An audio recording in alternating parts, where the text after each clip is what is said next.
So this is part 3 of the final video that we were doing on the Kaleidoscope grips, and we are starting with the uneven blocks and moving forward to cutting them into shape along with boring center and getting them turned down. Got my lovely blocks here. I did clamp them. One of the reasons why I do clamp these every once in a while, sometimes on some of these angled cuts and stuff, I can't get enough pressure on them to get them to smash together the way that I want to. And so I will leave them clamped. A lot of times you don't have to do that, but it's become one of those kind of like precautionary things to make sure all the seams and the glue and everything gets really stuck to each other. So hopefully we don't have a failure or anything tonight. Checking out the blocks, just kind of getting a rough look at them. This one seems to be lined up pretty well. I did see one that was off in this one. So that joint is going to be ugly when we get it turned. We will fix these. You can see how lovely, just complete disasters of a straight line going on here. But that's because we were trying to account for the shifting and to make sure that the joints lined up, even though that one did. And I did have somebody point out that I wasn't taking into account kerf coming out twice, one of my cuts, which that is my biggest weakness. So that's probably why some of these got a little jagged. And so I'll have to do another test run and see if I can account for the kerf with the width, and maybe I can follow up this video with, hey, here's what happened. Here's what I figured out. So we're going to go ahead and go over to the bandsaw and go ahead and get these straightened up. So to straighten these things up, the first thing that I want to do is exactly what I did on the previous ones, and that is taking out these big chunks. So I want to go ahead and take that off. I want to go ahead and take this off, and then I want to flip this and take this piece off and start to get it kind of straight, and that little lip needs to come off as well, and just kind of get it to a point where we can see what's going on. This one the same, that whole chunk needs to come out, and doing so we'll get rid of that, shave off these extra pieces, and just start to get it somewhat square and down to size. I won't use a fence because I'll be eyeballing those cuts again. I want to make sure that this cut doesn't cut sideways depending on how this block is sitting, and I can go from either angle. The block's flatter from this side, but I don't like cutting kind of like out of my sight. I like to go this way, and I know if I tilt this block up just a little bit, I'm actually going to be squaring that cut up a little bit. So I'm just kind of lifting it a wee bit.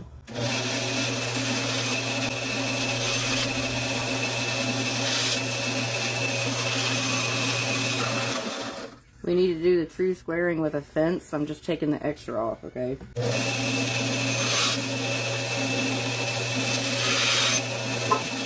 gonna leave that one. Because at this point, now I need to figure out where my sight line is to keep this straight. We need to cut this at its smallest place, which is going to be here. And then on this side, it's going to be on that side to get it straightened up. So since all the extras off of it, we're going to put that to the side. Do the exact same thing with this one. Cut off the extra stuff so we can see what's going on.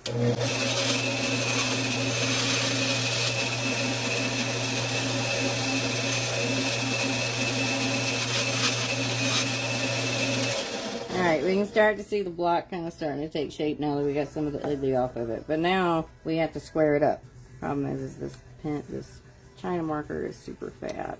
But we do want to take that off, and we're going to line it up with the skinniest piece over here. So that chunk comes off, and it would shave that basically. Y'all got to realize that I do a lot of things that are not technically by protocol because I've figured it out. So there's not a whole lot of like, here's the fence measurement for this, this, and this. You know, it's kind of a, we're going to cut it. And once we get it down to an actual block shape and not a zigzag, we actually start making it with the fence. See? I told you that one got messed up. You can see that one. I was mad about that. That one got really distorted. But that's going to happen sometimes. On this side, I just want to shave that line.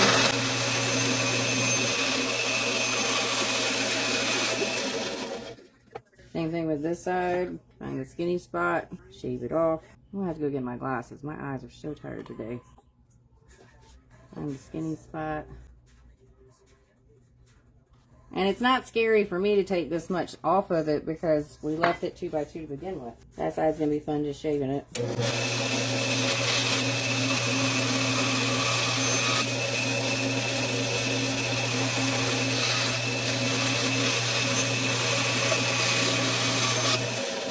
Now I got something that looks like a block finally. And she is still coming in at 2 inches on one side and 1 7/8. I'm going to do these for freshwater. I'll take it down to 1.5 inches. That way we can turn it and go from there. So same thing here. Find the skinny side and line it up. It's easier for me to do it this way. Maybe I'm doing an extra step. Who knows? Everything that I do is overly complicated regardless, even though it should be stupid simple. If you can do this with this ratchet looking of a, I'm bringing that word back. I keep saying that here lately. But with this terrible shaped block and can cut off what you need on one cut and do it. You guys know I teach how I learned, and this is how I learned.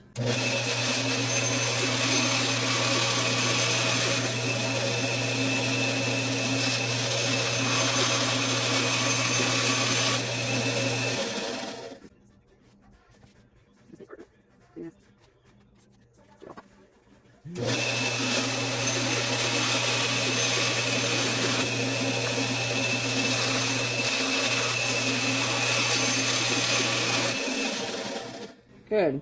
So we had at least one of the two have a really good glue joint on that one. These little pieces like this, I keep them. One of these days I'm going to make some kind of chaotic grip that has all of my previous grip shreds in it. So now we've got this one. This one's a little bit smaller than the other one. So I can take it off. They're going to each have their own, having to change them down to like 1.5. So that's my squarest side, even though I hope you guys can see there's a gap running here. So this is the side on this block that I'll cut so that everything starts to kind of get lined up the way it needs to be. But this one, this is where Mary's got to do the maths, and I don't like the maths. Smaller. Yep, that one. So I'm going to use 3/16 on this block, and I'll probably have to change it for the other side to account also with the curve. And we're going to hope Mary did the math right. I can check it this way because it might be two completely different cuts to do. Nope, same one's going to line up good. So we're going to put the cut side down. Okay, so we just cut that side. That goes down. So we're going to cut this side. And now we have a block to turn. Now she does a little bit of a turn up there at the end. I don't like that turn. She does a little bit of a wiggle wobble there, don't it? Oh, my glue lines. Ah, that's got some bad joints in it. That's terrible. What a horrible demo. Great joints. Terrible. Maybe I'll turn it out and you won't even see it. We'll hope. But this one lined up good coming all the way across that corner. That's horrible. Let's figure out what this one needs to be. It actually should be the same. Yep. Hey, I got lucky on that one. I think. We'll see. That seems to be the squarest side. Yep, first side. That side did pretty good. I could kind of complain a little bit about this one, but it's not bad. I'm gonna put cut side down. This is way bigger. I have to change that. Yeah, change it to 3/8.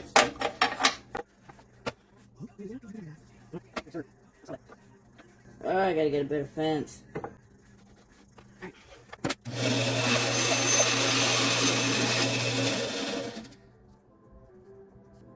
Both of those cuts.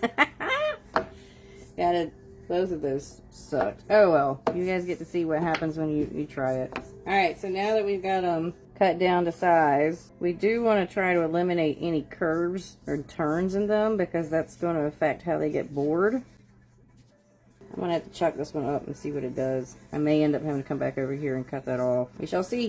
It's the reason why we do tests. And even if they're not the prettiest grips, one of the most accurate grips, which kind of sucks because I'm like, hey, I'm going to teach you how to do this. Oh, hey, look, they suck. Learn by my mistakes. Take your kerf into account. So now what everybody has been asking for is boring center. I have a jet lathe, the 1236. Last night I lucked out. We got it. Man, we've had this thing like 10, 11 years or something like that. We got it off of Craigslist. And we only paid like $300 for this thing. We had to buy a whole bunch of stuff for it. But we ended up getting a pretty good deal. Now, I said I was going to walk you through all of the stuff that I tried to start with, things that I changed to. Okay, we got the Nova. We originally bought this one that has the short nose on it, okay? And we were trying to bore center, and it kept wavering off and doing all kinds of chaos. And we couldn't figure out why. Part of it was we only have this much of the block being stabilized inside of that. So on one of these, I've got the kind of wonky curve, right? And I'm gonna leave the wonky curve so I can show you what happens with the wonky curve and how to fix it. All right, but as that thing is rotating, if this block's not perfectly square to line up, it's going to start to kind of like do this wide turn at the end. You're never going to get a drill bit through it, okay? So after wasting a lot of EVA, we finally upgraded to the 3-inch long nose jaws. This has been a game changer, okay? And I also need to get some replacement screws because I've started to strip out some of the heads on mine, so fun times.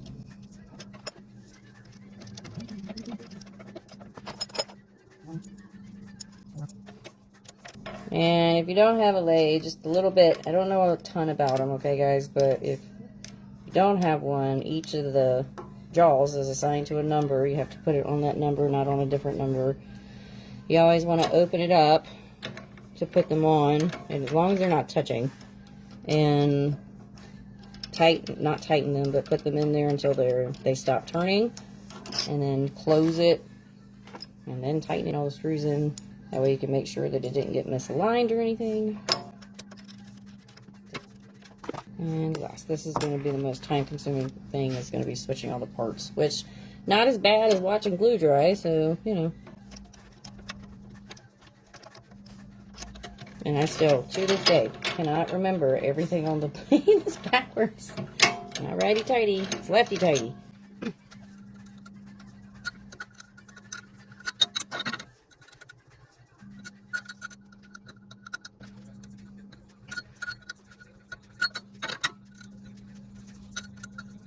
That block's pretty straight. So basically, I just want to draw an X on one side. You're not going to see the other one. You don't need an X on the other side. And that's so that when it starts spinning, we have something to line it up to. You just want to go corner to corner. And sometimes if you misdraw a line, it's a good idea to just kind of make a darker X on the right line. X. X marks the spot. Now, this is the one with the curve. Curves on that side. So we're going to take it from here and stabilize it in there and see what happens. Now, I will go ahead and tell you guys, okay? On the shorter grips, these ended up getting down to 5 inches between taking all the cuts and adding in the extra material. Remember, we started at around 5.5, and with taking out material and all that stuff, they shrunk a little bit. I did not put trims on these because I had a feeling a couple of the cuts were going to be kind of jacked up, and I was right. And we're going to put it in here. And I'll pick the camera up so you guys can kind of see what this side looks like. You can see the down there. I might not can do that side. Hold on.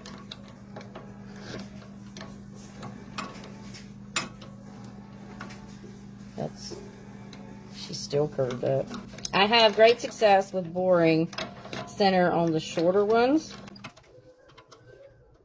That one's jacked. That one needs to be recut. There's no way to like actually salvage that. But we're going to try it. We're going to see. There have been times where I have drifted, okay? And a lot of times, as long as you can get it turned and sanded evenly, you're not going to have a drama. If it goes from like one side to the other side, though, I mean, you can jack that one up pretty good. But I've had great success with the different bits and stuff that I use. I have different sized bits. I have 6 inches, I have 12s, I have 24s. I use this one, obviously, on the longer ones. These are bits that come from Home Depot. I have different sizes for all the different mandrels. You want a bit that's just a slightly smaller than your mandrel. The typical mandrel I use is a 3/8, I believe. And so I think I'm drilling with 5/16. But it's just a little bit smaller than the mandrel so that you don't get it too big. #1 rule in the machinery, don't have long sleeves or anything like that hanging Take off your jewelry and your watches. Don't get you anything near the lathe. So let's see how bad it's going to wobble.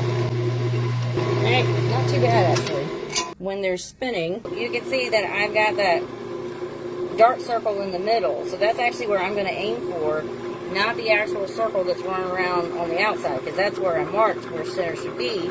But because of the wobble of it, I'm actually going to aim dead center. One of those, like, this is the worst case scenario kind of thing.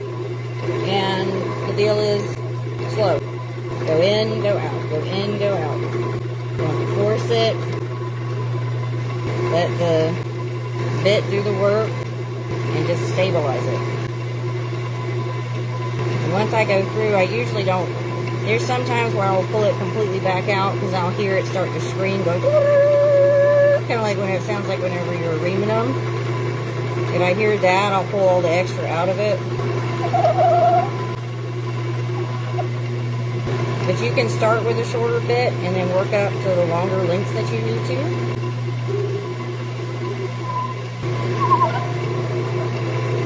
Just don't let it bounce around as it comes back out.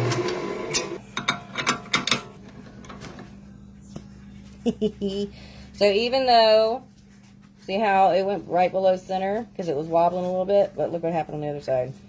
That's actually doable. So we should be able to turn that and get it centered up. Let's see if the other one becomes a better example of what should happen.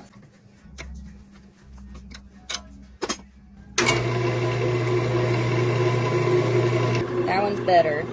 Although a true one that's like perfectly square and doesn't have any dramas, you're going to have a stronger circle in the middle. And you can absolutely go back to the bandsaw and make sure that thing is exactly like completely square.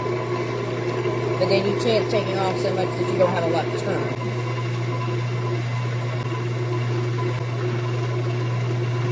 I felt it punch through that time. Another one, slightly off, but we came out pretty good on the other side. Don't drop the screws. Ah! Dang it! I jinxed myself.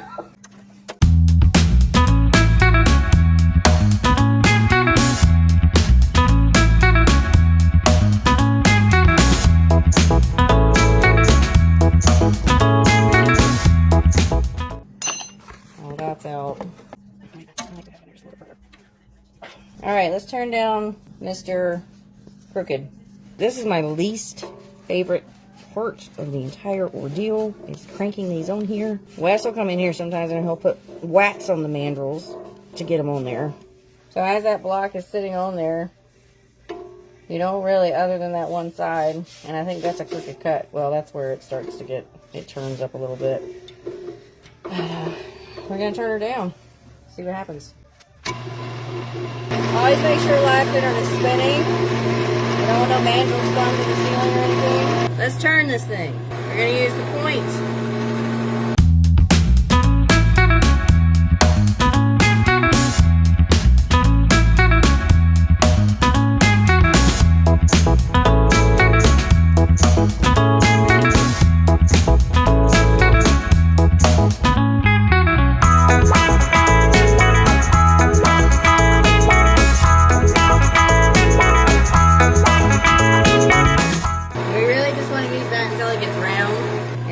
Sanding. I think this end's gonna need some more taking off of it. Looking like a fun little grip right now. Yeah, we got, I took it, gotta just even up that, and then we can start sanding. Yeah.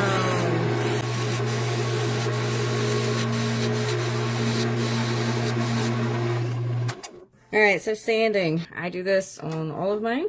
So I usually will start with 240 and then go to 320, and that's it. That's pretty much what I do with it. I do need to get my calipers though, because we're setting this up for a quote-unquote freshwater. Diameter of this right now is 1.3, so we're going to take it down to 1.1, 1.37, so we're good. And the other thing is, shop vac is your friend when you're doing this, to keep you from getting completely covered in dust. So it's going to be very loud. Hold the sandpaper over that. It'll collect 90% of it. Clean it off every once in a while.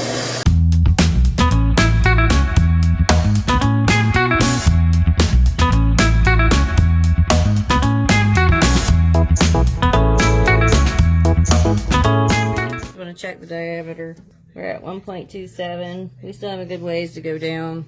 I actually may just leave them bigger, just in case somebody that has salt water on them. So we're gonna switch to 320 now.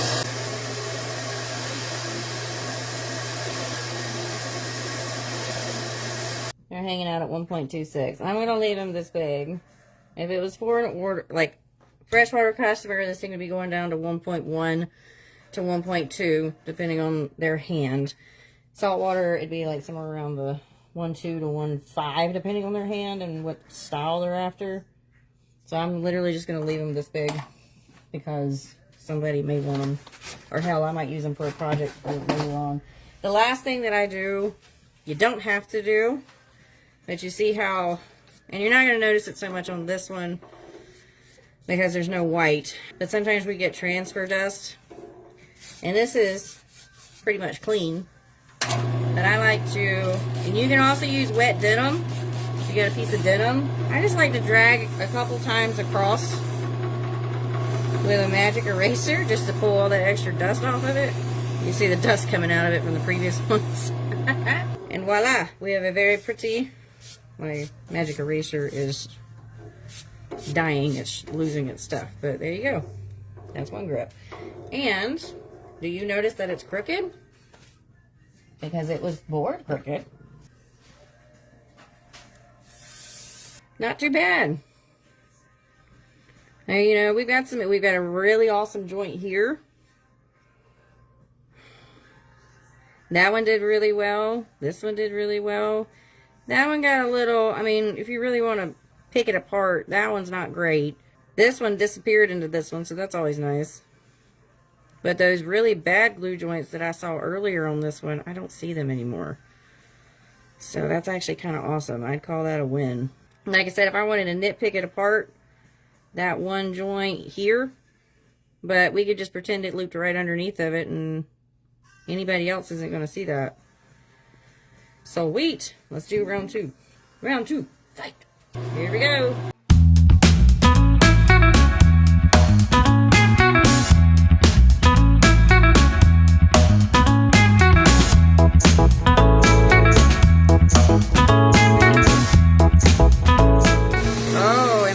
Bracelet? Am I gonna get a bracelet? I got a bracelet. Hey. I got 2 bracelets that time. Woohoo! Ring. Got a ring and 2 bracelets. That's adorable. Let's see how bad those joints are. That's, that one didn't get peeled down. Yeah, that might not be too bad. That one's terrible. That one's terrible. Isn't this cute? Alright. Let's sand it. And away we go.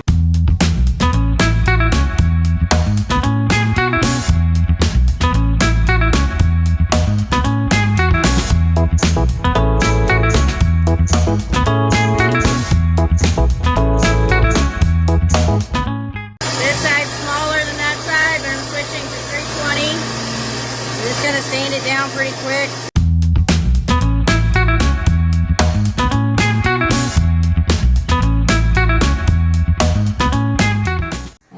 Clean it up and then get it off of here and then go have a chat about all the pros and cons and the bads and the goods. The good, the bad, the ugly. And compare the two. I really need to use a different magic eraser. That one's shredding, but it's okay. Remember, the gray one was the one with the crooked center.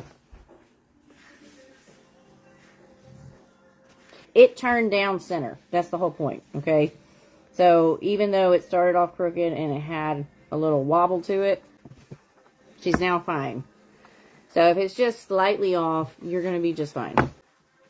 This is the one that I thought was going to be the winner, and this is the one that has the most flaws in it. Like we have this awesome one here where you've got it lined up running through that one and it just peeks out over this one. This one did really well up here at the top where we had another one coming out across it. And then this one started to kind of lose its place right there, but it's tolerable. That one was good right here. This one is bad. I don't like that one. I'd almost be tempted to cut that little piece out down here and just put trims on there in place of that, just to cut out that bad glue joint. That would be me personally. But this one overall did great. I mean, did well. And this one, in my opinion, ended up being the best. But as you can see, between the two blocks, we have a lot of really fun movement and cuts. And those straight lines that we put in there ended up turning into, like, really cool looking stuff. Overall, I think that these were good. And personally, if I didn't have to put them on two rods, like these weren't being made as a pair or something, I'd pick this one to use over this one because of the glue mishaps down here at the bottom. Or, like I said, I'd cut that off and just do extra trim, which means I'd have to cut this side off too, but it also has that bad glue joint here. So I would shrink this down to just right below these cuts and just keep the center, because the center did great. So John was watching my part 2 where I was doing the glue up from last week and put it on YouTube today, and said, I think I realized what you did wrong, or why you ended up getting such jagged stuff. And it was because you had your blade cut your thing twice, and so you didn't account for both of those cuts. Yeah, that's probably what happened. As most of you guys know me personally, I don't do the math, and so trying to account for the curve of something is probably the reason why those cuts got jagged. Now, I walked you guys through how to cut out the material and made the statement, I don't like to do that because I end up with pieces that do this. This is the original, the very first one for where I figured out how to do it. And both of my colors were the same color. This one was just as good as the other one. I just liked how the other one looked better. But I didn't take out material on these. I shifted the block. So I had a block that was pretty drastic. But you can look at all these joints and stuff, and even this one that's coming through going to this one, they're good glue joints. So for me personally, I struggle with the curve, and I would rather just kind of waste a little bit of block. I have future projects for all these cutoffs and stuff that I plan to do. I'd rather do it this way than trying to do the math and taking it out, because now I have one without taking out the cuts, and it looks great. Well, I've had multiple after this one, but that's just the one I have in house. But I have these that I did take it out, and I've got a couple areas that have bad glue joints on it. That's just me personally. Pros for this is you end up with a really cool switcheroo kind of custom thing. And you can use this on the same build. You know, you could cut these apart and put them in different places that you wanted to. You can make a matching set where you've got one that's a little bit darker, one that's a little bit lighter. You know, you could pick from the two and just use one and go from there. That's what I did with these. I made two. One got built, and I've been carrying around the extra since because I don't know what to do with them yet. If I was going to add trims to these, I would glue them up with the squares, cut off, like make an octagon basically off of those trims, and then sand them down to match up with these. But as I said, I didn't want to add the trims to them in case they were a disaster, which one wasn't, one is. Hopefully everybody understands how to do it and can figure out how to take that and make it better. One of these days I'm going to take the time to do 4 cuts on this instead of just 2. I've always just done 2. And I would be curious how cutting all 4 sides would work out. Thanks for sticking around and learning how to do the Kaleidoscope grip with me. Hopefully you learned something, and hopefully you can take that knowledge and do some awesome stuff in the future. Like I said, there's some stuff in there where, you know, I messed up, and hopefully you can see from my mistakes what to do for the changes, especially whenever you're going to take out material, adjust for the curve, etc. Don't do what I did and end up with what I get, but you can see worst case scenario and the positives in the situation. So hopefully it's very informative. And as always, please like, subscribe, share with your friends and stuff. And any of the stuff that I mentioned as far as the tools will be linked in below. Thank you, and y'all have a great day. Bye.